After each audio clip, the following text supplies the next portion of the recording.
사랑하는 형제자매 여러분, 오늘 우리의 이야기에 귀 기울여 주시는 모든 분들께 하나님의 크신 평강이 함께하기를 기도합니다. 잠시 후 시작될 말씀이 여러분의 마음에 깊은 울림을 준다면 이 은혜를 주변의 소중한 이들과 함께 나누어 주십시오. 공유 버튼을 누르는 것은 단순히 영상을 전하는 것을 넘어 하나님의 위로가 필요한 영혼에게 따뜻한 손길을 내미는 것과 같습니다. 저희 채널을 구독하시면 삶의 여정 속에서 힘이 되어줄 귀한 말씀들을 놓치지 않고 만나보실 수 있습니다. 이제 주님의 음성에 함께 귀 기울이는 복된 시간을 시작하겠습니다. 건강한 영혼의 소리 여러분, 혹시 무언가가 잘못되어 가고 있다는 것을 눈으로 보기 전에 소리로 먼저 알아차린 경험이 있으신가요? 몇 달 전 제게 바로 그런 일이 있었습니다. 저는 제 오래된 SUV를 몰아 아들과 함께 도로를 달리고 있었습니다. 미친 듯이 과속을 하는 것도 아니었고 곧 고속도로에 진입하기 위해 평소처럼 달리던 길이었습니다. 시속 70km 정도를 넘어서고 있을 때였죠. 바로 그 순간 저는 그 소리를 듣기 시작했습니다. 차에서 들려오는 낮고 불길한 소음, 마치 기계가 힘겹게 비명을 지르는 듯한 소리였습니다. 무언가 건강할 때는 그 특유의 소리가 있습니다. 반대로 건강하지 않을 때도 마찬가지입니다. 의사들이 진찰할 때 가장 먼저 청진기를 귀에 꽂고 우리의 심장 소리와 폐 소리를 듣는 이유도 바로 이것입니다. 건강한 장기는 규칙적이고 힘찬 소리를 내기 때문이죠. 영국의 위대한 작가 C.S. 루이스는 찬양은 건강한 영혼의 소리다 라고 말했습니다. 그렇습니다. 우리의 영혼이 건강할 때 그 입술에서는 자연스럽게 감사의 찬양이 흘러나옵니다. 하지만 그날 제 차에서 들려온 소리는 결코 건강한 소리가 아니었습니다. 처음에는 희미한 진동으로 시작되었습니다. 그 진동은 곧 덜컹거림으로 바뀌었고 시속 75km에 이르자 차체는 걷잡을 수 없이 흔들리기 시작했습니다. 마치 금방이라도 차가 뒤집혀버릴 것 같은 끔찍한 공포가 온몸을 덮쳤습니다. 저는 즉시 비상등을 켜고 브레이크를 밟아갔길래 차를 세웠습니다. 정비사에게 전화를 걸어 상황을 설명하자 그는 대수롭지 않다는 듯 말했습니다. 아, 그거요. 데스업을, 즉 죽음의 흔들림 현상 같네요. 죽음의 흔들림이라니. 왜 하필 그런 무시무시한 이름을 붙였을까요? 그는 시속 70에서 80km 사이에서 그런 현상이 나타나지 않았냐고 물었고 제 대답은 정확히 그렇다였습니다. 차를 정비소에 맡기고 며칠 뒤 정비사에게서 연락이 왔습니다. 원인은 단 한 가지가 아니었습니다. 오랜 시간에 걸쳐 마모된 3개의 작은 부품들이 문제였습니다. 트랙바, 드래그링크, 타이로드. 이름도 생소한 이 작은 부품들이 닳아서 제 역할을 못하다가 제가 도로의 작은 웅덩이를 지나는 순간 그 충격으로 한계에 다다른 것이었습니다. 수리비는 생각보다 많이 나오지 않았습니다. 하지만 저는 그 순간 돈보다 더 중요한 것을 생각했습니다. 만약 제가 그 경고의 소리를 무시하고 계속 달렸다면 저와 제 아들의 생명은 어떻게 되었을까요? 우리 인생의 흔들림대로 우리의 삶도 이와 같습니다. 평온하게 잘 달리고 있다고 생각하는 순간 예기치 않은 흔들림이 찾아옵니다. 모든 것이 통제 불능 상태에 빠진 것 같고 당장이라도 삶이 뒤집힐 것 같은 공포에 휩싸입니다. 어쩌면 지금 이 순간에도 그런 영혼의 데스워브를 경험하고 있는 분들이 계실지 모릅니다. 갑작스러운 질병, 관계의 단절, 재정적인 어려움, 혹은 이유를 알 수 없는 깊은 무력감과 공허함. 많은 한국인들이 IMF 외환 위기 시절의 혹독한 시련을 기억하실 겁니다. 평생 직장이라 믿었던 곳에서 하루아침에 내몰리고 쌓아 올린 모든 것이 무너져 내리는 듯한 절망감, 혹은 전쟁의 잿더미 속에서 보릿고개를 넘으며 힘겹게 나라를 일으켜 세웠던 우리 부모님 세대의 고난, 그 모든 순간들이 바로 우리 민족이 겪었던 거대한 데스워블이었습니다.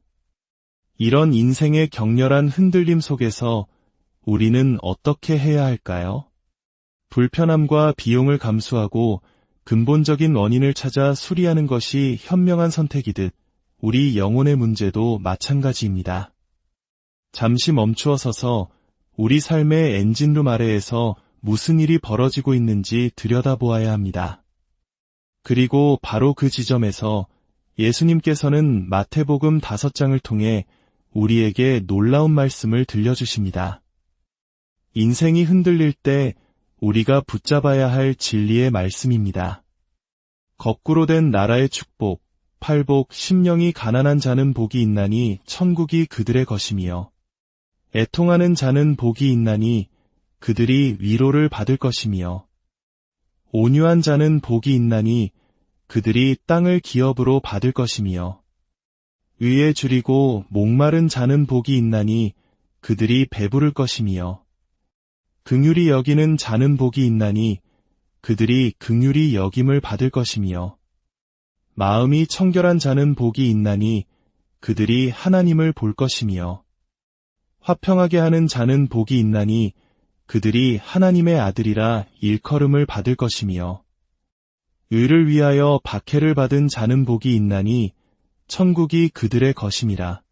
나로 말미암아 너희를 욕하고 박해하고 거짓으로 너희를 거슬러 모든 악한 말을 할 때에는 너희에게 복이 있나니 기뻐하고 즐거워하라.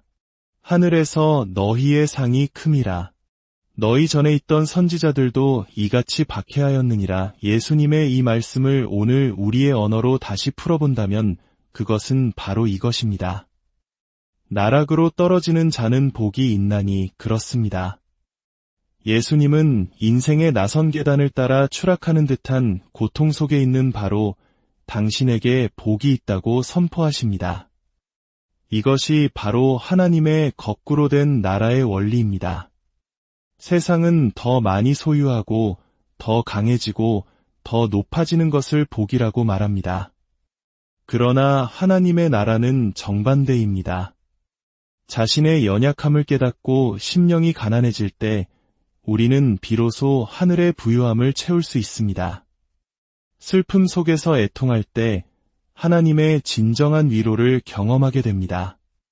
세상의 방식대로 힘으로 맞서지 않고 온유할 때 하나님께서 주시는 진정한 기업을 얻게 됩니다. 나락으로 떨어질 때 주어지는 축복, 사실 저 역시 몇 년 전 30대 후반에서 40대로 넘어가는 시기에 극심한 영혼의 흔들림을 경험했습니다.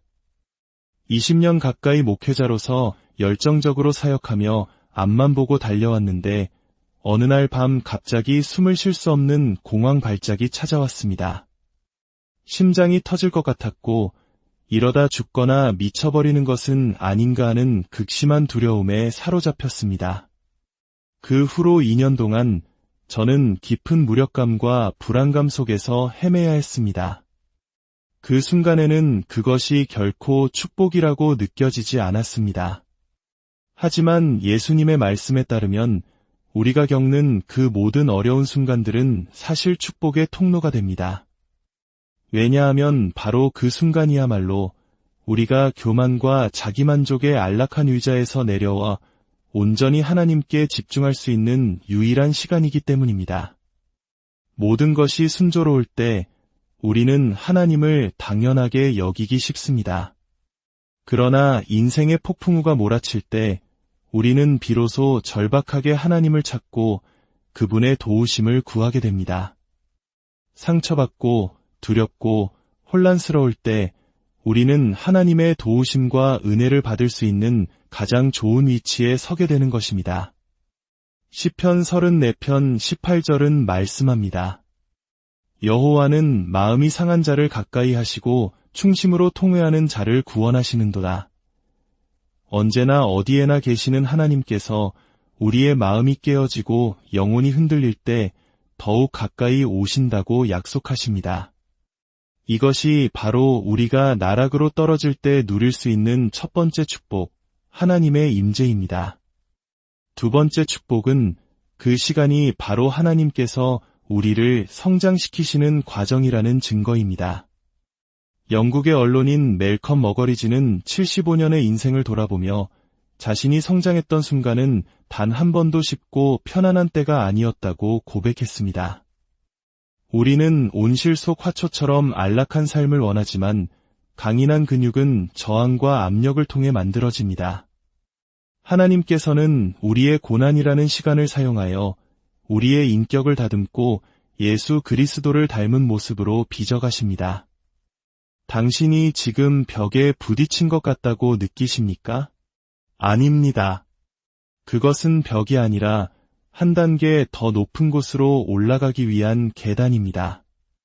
추락이 아닌 비상을 위한 6가지 방법. 그렇다면 우리는 어떻게 아래로 추락하는 나선이 아닌 이로 솟아오르는 상승의 나선을 탈 수 있을까요? 지난 몇 년간의 고통스러운 시간을 통해 하나님께서 제게 주신 6가지 지혜를 나누고자 합니다. 첫째, 폭풍 속에서는 계획을 고수하십시오. 위기의 순간은 충동적인 결정을 내릴 때가 아닙니다. 직장을 그만두거나 이사를 가거나 중요한 관계를 끊어내는 등 성급한 결정을 내리지 마십시오. 당신을 그 길로 부르신 것은 화창한 날에 하나님이셨습니다. 그러니 죽음의 음침한 골짜기를 지난다고 해서 그 부르심을 포기해서는 안 됩니다. 지금의 혼란스러운 감정이 영원할 것이라 착각하지 마십시오. 영광은 바로 저 모퉁이 너머에 있을 수 있습니다. 둘째, 불필요한 것들을 걷어내십시오. 사탄은 우리의 삶을 너무나 많은 것들로 채워 복잡하게 만듭니다. 재물의 유혹, 세상의 염려, 다른 것들에 대한 욕망. 분주한 삶은 열매 맺는 영혼의 가장 큰 적이라는 것을 기억하십시오. 한국 사회의 보여주기식 문화 속에서 우리는 너무 많은 것을 소유하고 너무 많은 것을 경험하려 했습니다. 그러나 우리의 정체성이 하나님의 자녀라는 사실 외에 다른 것에 기반을 둘 때 그 모든 것은 언젠가 우리 손에서 사라질 수 있습니다. 당신의 정체성에 불필요하게 달라붙은 것들을 떼어내십시오. 셋째, 당신의 고난을 정확하게 해석하십시오. 먼저, 자기 자신에게 관대해지십시오. 당신은 이 나이를, 이 상황을, 이 고통을 처음 겪고 있습니다. 서툰 것이 당연합니다. 또한, 상황을 파국으로 몰고 가지 마십시오. 나만큼 힘든 사람은 없을 거야 라고 생각하기 쉽지만 그것은 사실이 아닙니다. 그리고 가장 중요한 것은 고립되지 말고 공동체의 도움을 구하는 것입니다. 저 역시 힘들 때마다 믿음의 동역자들에게 전화를 걸어 눈물로 기도 제목을 나누었습니다. 그들은 제가 고난을 정확하게 해석하고 믿음으로 이겨낼 수 있도록 도와주었습니다. 넷째, 새로운 계절을 위해 재정비하십시오. 우리는 다가올 계절을 준비해야 합니다. 잠언은 게으른 자여 개미에게 가서 그가 하는 것을 보고 지혜를 얻으라고 말합니다. 인생의 후반전을 위한 비전을 가지십시오. 우리 문화는 젊음만을 찬양하지만 성경은 젊은 자의 영화는 그의 힘이요 늙은 자의 아름다운 것은 백발이니라 라고 말씀합니다. 나이 들어가는 것을 두려워하지 마십시오. 지금의 고난은 우리를 잠시 락커룸으로 불러들여 다음 경기를 위한 새로운 전략을 세우게 하시는 하나님의 시간입니다. 다섯째, 모든 각도에서 문제에 접근하십시오. 우리는 종종 기도만 하면 모든 것이 해결될 것이라고 생각합니다. 물론 기도는 가장 강력한 무기입니다. 하지만 하나님께서는 우리에게 의사, 상담가, 친구, 그리고 건강한 생활 습관도 허락하셨습니다. 영적으로, 정신적으로, 감정적으로, 그리고 육체적으로 문제를 총체적으로 다루십시오. 제 차의 데스워블이 세 가지 부품의 복합적인 문제였듯 우리 삶의 문제도 여러 각도에서 해결책을 모색해야 합니다. 여섯째, 그 속에서 아름다움을 발견하십시오. 인간의 영혼은 경외감을 갈망한다고 합니다. 시편 150편을 펼쳐보면 그곳에는 파도, 사슴, 레바논의 백향목 등 하나님의 위대한 창조 세계에 대한 찬양이 가득합니다. 욥이 극심한 고난 속에서 절규할 때 하나님께서는 리워야단과 하늘의 별들을 보라고 말씀하셨습니다. 광활한 우주 속에서 우리의 위치를 깨달을 때 우리의 문제는 올바른 크기로 보이게 됩니다. 하나님의 계획 안에 숨겨진 나선 폭풍의 눈, 은하수, 달팽이의 껍데기, 심지어 우리 귀 속의 달팽이관까지 하나님의 창조 세계는 아름다운 나선외의 형태로 가득합니다. 레오나르도 다빈치의 모나리자, 파르테논 신전, 기자의 피라미드 등 인류의 위대한 예술과 건축물에도 이 황금 비율의 나선이 숨겨져 있습니다. 그리고 이 나선은 성경에서 아주 특별한 동물에게서 발견됩니다. 바로 순양의 뿔입니다. 순양의 뿔로 만든 나팔을 우리는 쇼파르라고 부릅니다. 성경을 보면 이스라엘 백성들은 여리고 성벽처럼 도저히 무너뜨릴 수 없는 문제 앞에서 쇼파르를 불었습니다. 기드온의 300용사는 수적으로 압도적인 열세 속에서 쇼파르를 불며 승리했습니다. 제가 여러분께 전하고 싶은 메시지는 이것입니다. 당신의 고난 속에는 축복이 숨겨져 있을 뿐만 아니라 당신을 향한 하나님의 축복 속에는 이 아름다운 나선의 계획이 숨겨져 있습니다. 하나님께서는 당신이 고통의 위기 앞에 설 때마다 그 절망의 자리에서 찬양의 쇼파르를 불기를 원하십니다. 당신의 예배를 통해, 당신의 감사를 통해 아래로 추락하던 삶의 나선이 하늘을 향해 솟아오르는 비상의 나선으로 바뀔 것을 믿으십시오. 사랑하는 하나님 아버지, 우리 삶 곳곳에 아름다운 나선의 계획을 숨겨두심에 감사드립니다. 지금 인생의 격렬한 흔들림으로 고통받는 당신의 자녀들을 축복하시고 치유하여 주옵소서. 모든 것이 통제불능으로 치닫는 것이 아니라 모든 것이 당신의 완벽한 계획 아래 있음을 깨닫게 하소서. 한 걸음 한 걸음 주님께로 더 가까이 나아가고 있음을 믿게 하소서. 고난의 한복판에서 찬양의 쇼파르를 높이 들어 올리는 믿음을 허락하여 주옵소서. 혹시 이 자리에 아직 예수 그리스도를 삶의 구주로 영접하지 않은 분이 계십니까? 달팽이 껍데기 하나하나에 나선을 그려 넣으신 바로 그 하나님께서 당신을 사랑하십니다. 그분은 당신의 죄를 위해 십자가를 지시고 죽음에서 부활하셨습니다. 당신의 삶으로 들어오셔서 모든 어려운 순간들을 합력하여 선을 이루실 준비가 되어 있으십니다. 당신의 마음 문을 열고 예수님을 초대하시겠습니까? 그분을 향해 두 손을 들어 올릴 때 영원한 생명과 참된 평화가 당신의 삶에 임할 것입니다. 우리 모두 함께 기도하겠습니다. 사랑의 하나님, 저는 죄인입니다. 제 힘으로는 제 자신을 구원할 수 없습니다. 그러나 주님께서는 하실 수 있음을 믿습니다. 제 마음에 들어오셔서 주인이 되어 주십시오. 저를 위해 십자가를 지시고 빈 무덤으로 부활하심에 감사드립니다. 새로운 생명을 주심에 감사합니다. 이제 제 삶을 온전히 주님께 드립니다. 예수님의 이름으로 기도합니다.